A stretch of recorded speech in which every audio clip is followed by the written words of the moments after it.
নমস্কাৰ। প্ৰথমতে সকলো ভক্তবান ৰাইজক প্ৰণাম জনাইছোঁ। মহাপুৰুষ শ্ৰী শ্ৰী মাধৱদেৱৰ জন্মস্থান লেটেকুপুখুৰীত ফাকুৱা উৎসৱ পালন কৰা হৈছে আৰু ইয়াত অংকীয়া ভাওনাসমূহ প্ৰদৰ্শন কৰি থকা হৈছে। আহকচোন ভিতৰলৈ যাওঁ, ভিতৰত কেনেকুৱা পৰিৱেশ হৈছে তাৰ অলপ আপোনালোকক দৃশ্য দেখাবলৈ মই চেষ্টা কৰিম।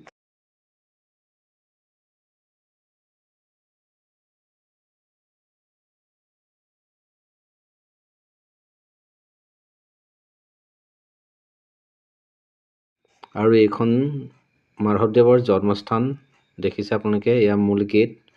আৰু বিশেষকৈ ক'বলৈ গ'লে এতিয়া বৰ্তমান মূল গেটৰ কাষতে মাধৱদেৱৰ এটা মূৰ্তি স্থাপন কৰা হৈছে। দেখিছে বিভিন্ন ৰাইজে ইয়াত ফটো তোলাত ব্যস্ত হৈ আছে। বিশেষকৈ এই মূৰ্তিভাগ আপোনালোকে বহুত ওখকৈ ইয়াত স্থাপন কৰিছে। আৰু এয়া দেখিছে মূল গেটৰ কাষতে। আৰু মূৰ্তিভাগৰ পিছ চাইডে দেখিছে নহয় আপোনালোকে, এয়া নাটঘৰ আছে, তাত ভাওনা প্ৰদৰ্শন হৈ আছে। আৰু ইয়াত মানে বহুত মানুহ হৈছে, মানুহ আপোনালোকক দেখাবলৈ মই চেষ্টা কৰিছোঁ। আৰু আমাৰ ইয়াত দেখিছে নহয়, ৰাইজ সকলো ইয়াত উপস্থিত হৈছে। বিশেষকৈ বতৰ অলপ বেয়াৰ কাৰণে ইয়াত বোকা হৈছে। এয়া নাটঘৰত ৰাইজ বহি আছে। ভাওনা ইখনৰ পিছত ইখন হৈ আছে আৰু ৰাইজে উপভোগ কৰি আছে। আৰু ইয়াত দেখিছে প্ৰদৰ্শনী আছে। ইয়াত আমি আৰু প্ৰদৰ্শনীত আহি মধু ফুডছ প্ৰডাকশ্যনে আচাৰ পালোঁ। আপোনালোকে সকলোৱে খাই ভাল পায়।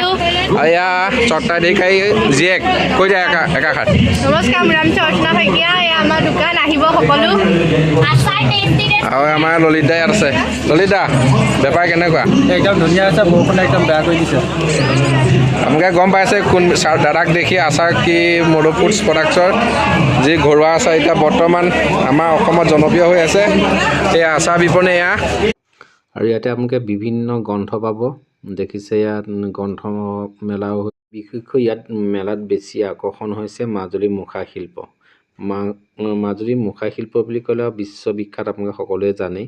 আৰু সেই মুখাশিল্পই আজি আমাৰ মাধৱদেৱৰ জন্মস্থানত ইয়াত প্ৰদৰ্শন কৰা হৈছে। দেখিছে মুখাসমূহ নিশ্চয়। আৰু প্ৰদৰ্শনীস্থলীতে আছে আমাৰ যি মাধৱদেৱৰ কৰ্মৰাজি, তেওঁৰ ৰাজত্বকালত বিভিন্ন বুৰঞ্জী প্ৰসিদ্ধ ৰজাসকল কিমান বছৰ ৰাজত্ব কৰিছিলে, কি কৰিছে, তাৰো অকণমান ইয়াত আমাৰ উঠি অহা প্ৰজন্মক দেখাবলৈ তেওঁলোকে চেষ্টা কৰিছে। দেখিছে ইয়াত মানে আপোনালোকে আহিলে নিজে গম পাব। আৰু ইয়াত বিশেষকৈ যি বাঁহৰ এইবিলাক দেখিছে, বাঁহে কি ধুনীয়াকৈ এইবিলাক কলা, তেওঁলোকে ধুনীয়াকৈ বাঁহেৰে এই বস্তুবিলাক বনাইছে। দেখি বহুত মানে ভাল লাগিছে কিবা এটা। আপোনালোক যেতিয়া ইয়ালৈ আহক, যিসকল এতিয়া অহা নাই তেওঁলোকক আমন্ত্ৰণ জনাইছোঁ। আৰু ইয়াৰ নাটঘৰ দেখিছে, নাটঘৰত গায়ন গাই আছে। বিশেষকৈ আজি মাজুলী কমলাবাৰী সত্ৰৰ এখন ইয়াত ভাওনা হ'ব। ৰাইজ কিমান আছে আপোনালোক নেদেখালেও হ'ব, দেখিছেই। বহিবলৈ জেগা নাইকিয়া হৈ গৈছে, গোটেই ছাইডত মানুহ, নাটঘৰৰ ভিতৰত মানুহ।